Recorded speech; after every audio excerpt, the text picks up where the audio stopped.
नमस्कार दोस्तों, ALDHRU academy में आप सभी का एक बार फिर से बहुत बहुत स्वागत है। मैं हूं आपका अपना दोस्त और मार्गदर्शक।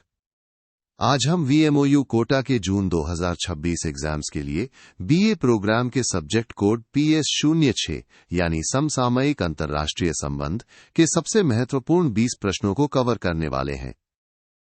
ये वो प्रश्न है जो सेक्शन A में 2 मार्क्स के लिए पूछे जाते हैं। इन प्रश्नों को अगर आपने अच्छे से समझ लिया तो आपके 75% से ज्यादा मार्क्स पक्के हैं। तो चलिए बिना किसी देरी के शुरू करते हैं आज की धमाकेदार क्लास। तो दोस्तों, हमारा पहला सवाल है, शीत युद्ध को परिभाषित कीजिए या इसका अर्थ समझाइए। और साथियों, यहां ध्यान दीजिए, प्रश्न कितनी बार रिपीट हुआ है। दिसंबर 2016, 2021, 2017, 2023 और जून 2016, 2023, 2018, 2022 में भी आया है। मतलब है बहुत ही ज्यादा महत्वपूर्ण प्रश्न है, इसे तो आपको रट ही लेना है। इसका सीधा सा मतलब है, शीत युद्ध एक ऐसी तनावपूर्ण स्थिति थी जहां असल में कोई गोली नहीं चली, कोई बड़ा युद्ध नहीं हुआ, लेकिन देशों के बीच दुश्मनी और खिंचाव हमेशा बना रहा। जैसे दो दोस्त आपस में बात नहीं कर रहे लेकिन अंदर ही अंदर एक दूसरे से नाराज, हम बिल्कुल वैसा ही था शीत युद्ध। अगला प्रश्न, हैपेनशील्ड के सिद्धांत या समझौते से आप क्या समझते हैं? और देखो दोस्तों, भी कितना इंपॉर्टेंट है।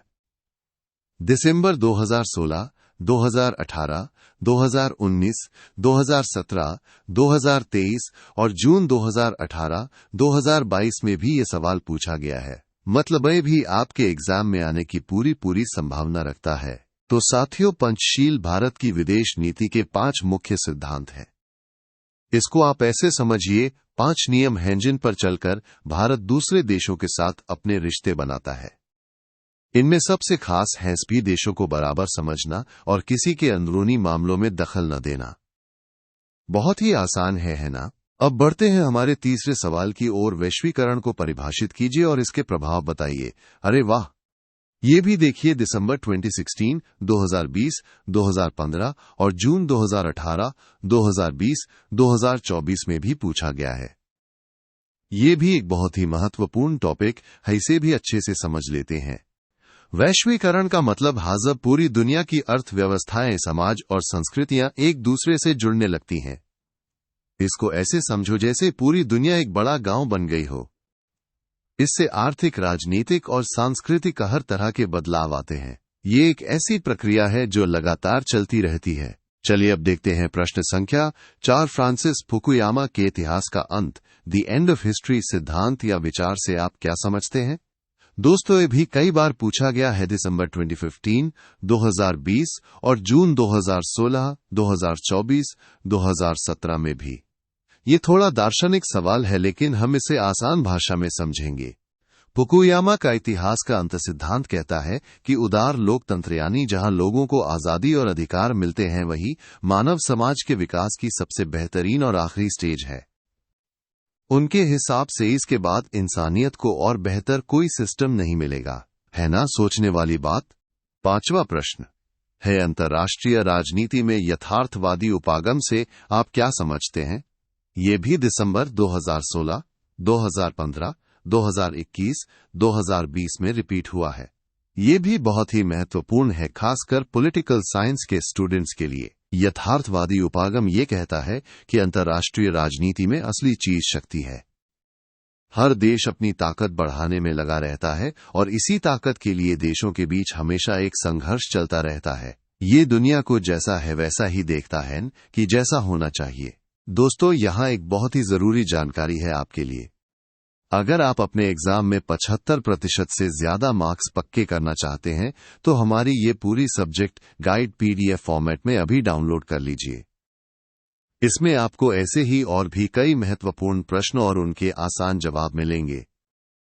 डाउनलोड करने का डायरेक्ट लिंक आपको नीचे डिस्क्रिप्शन बॉक्स में मिल जाएगा। देर मत कीजिए, अभी क्लिक कीजिए और अपनी तैयारी को सुपरचार्ज कीजिए। चलिए अब देखते हैं प्रश्न संख्या 6। मार्शल योजना क्या है? ये भी दिसंबर 2016, 2018, 2019 और 2020 में पूछा गया है। ये भी एक ऐतिहासिक और महत्वपूर्ण सवाल है। मार्शल योजना दूसरे विश्व युद्ध के बाद अमेरिका द्वारा शुरू की गई एक आर्थिक सहायता योजना थी। इसका मुख्य मकसद था यूरोप के देशों को आर्थिक रूप से मजबूत करना ताकि वे साम्यवाद के प्रभाव में न आए और उनका फिर से विकास हो सके। एक तरह से यूरोप को फिर से खड़ा करने का एक बड़ा प्रयास था। अगला प्रश्न है खाड़ी संकट या कुवैत पर इराकी आक्रमण के कारण बताइए। ये भी दिसंबर 2018, 2017, 2023 और जून 2022 में आया है। ये मध्य पूर्व की राजनीति से जुड़ा एक बहुत ही महत्वपूर्ण घटनाक्रम है। कुवैत पर इराकी आक्रमण के कई कारण थे दोस्तों। इनमें सबसे प्रमुख थे इराक का कुवैत की जमीन पर अपना दावा जताना, इराक युद्ध के बाद इराक की आर्थिक स्थिति खराब होना और सबसे बड़ा कारण था तेल के कुओं को लेकर विवाद। इन सब वजहों से ये बड़ा संकट पैदा हुआ था। प्रश्न संख्या 8 है दक्षिण सार्क से आप क्या समझते हैं और इसके सिद्धांत या सदस्य देश बताइए। ये भी दिसंबर 2018, 2015, 2021, 2022 में रिपीट हुआ है। ये हमारे अपने क्षेत्र से जुड़ा एक महत्वपूर्ण संगठन है। दक्षेश, जिसे हम सार्क भी कहते हैं, 1985 में बना एक क्षेत्रीय सहयोग संगठन है। इसका मतलब है कि ये दक्षिण एशियाई देशों ने मिलकर बनाया है ताकि वे एक दूसरे की मदद कर सकें। इसके सदस्य देश हैं भारत, पाकिस्तान, बांग्लादेश, नेपाल, श्रीलंका, मालदीव, भूटान और अफगानिस्तान।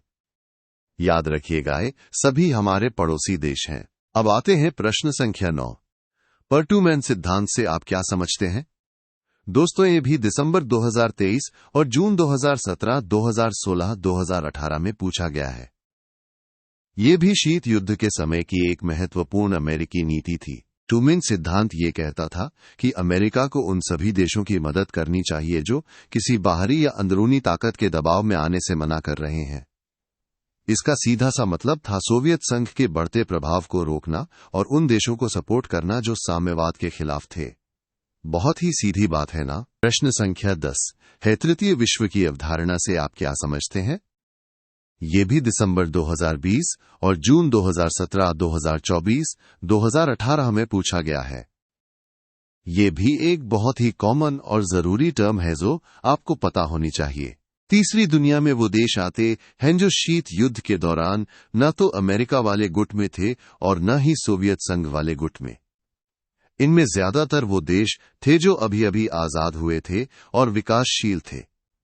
आज भी दुनिया के ज्यादातर देश इसी तीसरी दुनिया की कैटेगरी में आते हैं। प्रश्न संख्या 11 बहुध्रुवीय विश्व या अंतर्राष्ट्रीय राजनीति से आप क्या समझते हैं। ये भी जून 2016, 2023, 2019, 2017 में रिपीट हुआ है।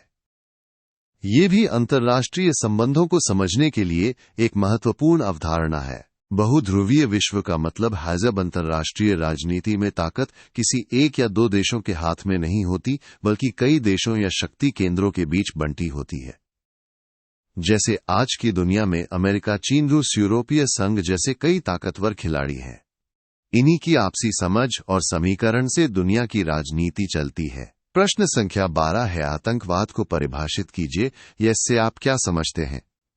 ये भी जून, दिसंबर 2020, दिसंबर 2023, जून 2016, 2018 में पूछा गया है। ये आज के समय का एक बहुत ही गंभीर और प्रासंगिक मुद्दा है। आतंकवाद को हम ऐसे समझ सकते हैं कि ये हिंसा का एक ऐसा आपराधिक रूप है जिसमें कुछ लोग या संगठन अपने राजनीतिक या वैचारिक मकसद को पूरा करने के लिए जानबूझकर हिंसा फैलाते हैं। इसका मकसद डर पैदा करना और सरकार या समाज पर दबाव बनाना होता है। प्रश्न संख्या 13 गुट निरपेक्षता के सिद्धांत को परिभाषित कीजिए। यह भी दिसंबर 2020, 2023, जून 2022, 2017 में आया है। भारत की विदेश नीति में इस सिद्धांत का बहुत बड़ा योगदान है। गुट निरपेक्षता का सिद्धांत दूसरे विश्व युद्ध के बाद उभरा जब एशिया, अफ्रीका और लैटिन अमेरिका के कई देश आजाद हुए थे। इसका मतलब था कि ये देश न तो अमेरिका के गुट में शामिल होंगे और न ही सोवियत संघ के गुट में। वे अपनी स्वतंत्र विदेश नीति अपनाएंगे और शांति व सहयोग को बढ़ावा देंगे। भारत इसका एक प्रमुख सदस्य रहा है। अब देखते हैं प्रश्न संख्या 14 एक ध्रुवीय विश्व से आप क्या समझते हैं। ये भी दिसंबर 2016, 2017, 2018 में पूछा गया है। ये भी बहुध्रुवीय विश्व की तरह ही एक महत्वपूर्ण अवधारणा है। एक ध्रुवीय विश्व का मतलब हैजब अंतर्राष्ट्रीय राजनीति में ताकत का सिर्फ एक ही केंद्र होता है, यानी कोई एक देश ही सबसे ज्यादा शक्तिशाली होता है, वही सारे बड़े फैसले लेता है और पूरी दुनिया पर उसका दबदबा होता है। जैसे शीत युद्ध के बाद कुछ समय के लिए अमेरिका को एक ध्रुवीय शक्ति माना जाता था। प्रश्न संख्या 15 है, मानव सुरक्षा से आप क्या समझते हैं और इसके विभिन्न आयाम क्या हैं? ये भी दिसंबर 2015, 2017 और जून 2024 में पूछा गया है। ये भी एक बहुत ही महत्वपूर्ण और आधुनिक अवधारणा है। मानव सुरक्षा का मतलब है कि सुरक्षा सिर्फ देश की सीमाओं की नहीं बल्कि हर इंसान की होनी चाहिए। इसमें लोगों के अधिकारों की रक्षा करना, उन्हें गरीबी, बीमारी और हिंसा से बचाना शामिल है। ये सिर्फ युद्ध से सुरक्षा नहीं बल्कि हर तरह की असुरक्षा से मुक्ति की बात करती है, ताकि हर व्यक्ति सम्मान से जी सके और उसका विकास हो सके। और हां दोस्तों, सिर्फ PS06 ही नहीं, अल्द्रू एकेडमी आपके लिए बाकी सभी विषयों के लिए भी प्रीमियम गाइड्स लेकर आया है। चाहे वो इतिहास हो जैसे HI01 से HI06 तक, या फिर राजनीति विज्ञान के बाकी सब्जेक्ट्स जैसे PS01 से PS05 तक। इन सभी की पूरी लिस्ट और डाउनलोड लिंक भी आपको नीचे डिस्क्रिप्शन बॉक्स में मिल जाएगी। अपनी तैयारी को और भी मजबूत बनाने के लिए इन गाइड्स को भी जरूर देखें। चलिए अब देखते हैं प्रश्न संख्या 16, भारतीय विदेश नीति के आधार मूल सिद्धांत या विशेषताएं बताइए। ये भी दिसंबर 2016, 2022 और जून 2023 में पूछा गया है। ये तो हर भारतीय को पता होना चाहिए। भारतीय विदेश नीति के मूल में वसुधैव कुटुंबकम का विचार है, यानी पूरी दुनिया एक परिवार है। इसके साथ ही पंचशील के सिद्धांत भी हमारी विदेश नीति का अहम हिस्सा है। ये सभी सिद्धांत शांति, सहिष्णुता और सभी देशों के साथ मिलजुल कर रहने पर जोर देते हैं। हमारी नीति हमेशा से ही दुनिया में शांति और सहयोग को बढ़ावा देने वाली रही है। प्रश्न संख्या 17, मास से आप क्या समझते हैं? ये भी दिसंबर 2015, 2017 और जून 2019 में पूछा गया है। ये भी मध्य पूर्व के संघर्ष से जुड़ा एक महत्वपूर्ण नाम है। हमास एक इस्लामिक रेसिस्टेंस मूवमेंट है जिसकी शुरुआत 1987 में हुई थी। इसका मुख्य उद्देश्य इजरायल का विरोध करना और एक इस्लामिक फिलिस्तीनी राज्य की स्थापना करना है। ये गाजा पट्टी में सक्रिय है और अक्सर इजरायल के साथ इसके संघर्ष होते रहते हैं। प्रश्न संख्या 18, वार्सा पैक्ट से आप क्या समझते हैं? ये भी जून दिसंबर 2020, जून 2019, 2017 में पूछा गया है। ये शीत युद्ध के समय का एक और महत्वपूर्ण सैन्य संगठन था।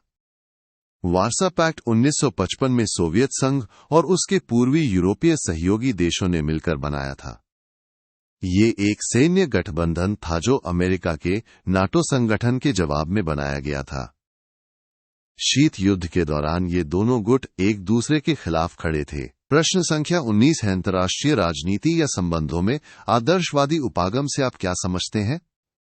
ये भी जून दिसंबर 2020, जून 2016, 2019 में रिपीट हुआ है। ये यथार्थवादी उपागम के बिल्कुल उलट है। आदर्शवादी उपागम ये मानता है कि दुनिया में शक्ति की राजनीति हमेशा नहीं रहेगी। ये नैतिकता, लोकतंत्र और मजबूत अंतर्राष्ट्रीय संगठनों के जरिए एक शांतिपूर्ण दुनिया बनाने की बात करता है। ये मानता है कि अगर देश एक दूसरे के साथ सहयोग करें तो युद्ध और संघर्ष को खत्म किया जा सकता है। कितना अच्छा विचार है ना?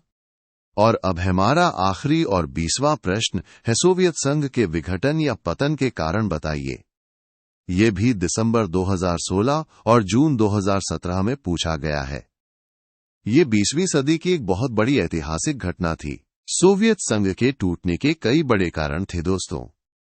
इसमें सबसे प्रमुख थे मिखाइल गोर्बाचेव द्वारा शुरू किए गए सुधार जैसे ग्लासनोस्त यानी खुलापन और पेरेस्त्रोइका यानी पुनर्गठन। इसके अलावा सोवियत संघ की आर्थिक कठिनाइयां और लोगों का साम्यवादी व्यवस्था से बढ़ता असंतोष भी इसके पतन का बड़ा कारण बना। तो दोस्तों, ये थे हमारे PS06 समसामयिक अंतर्राष्ट्रीय संबंध के टॉप 20 सबसे महत्वपूर्ण प्रश्न। मुझे पूरी उम्मीद है कि आपको ये सभी प्रश्न और उनके जवाब बहुत अच्छे से समझ आ गए होंगे। अब आप एग्जाम के लिए पूरी तरह से तैयार हैं। याद रखिए, मेहनत का फल सफलता है। आप सभी को आपके आने वाले एग्जाम्स के लिए मेरी तरफ से ढेर सारी शुभकामनाएं। Best of luck. इस वीडियो को लाइक करना, चैनल को सब्सक्राइब करना और अपने दोस्तों के साथ शेयर करना बिल्कुल मत भूलिएगा। और हाँ, डिस्क्रिप्शन बॉक्स जरूर चेक करें, वहां आपको और भी बहुत कुछ मिलेगा। मिलते हैं अगली क्लास में, तब तक पढ़ते रहिए और आगे बढ़ते रहिए।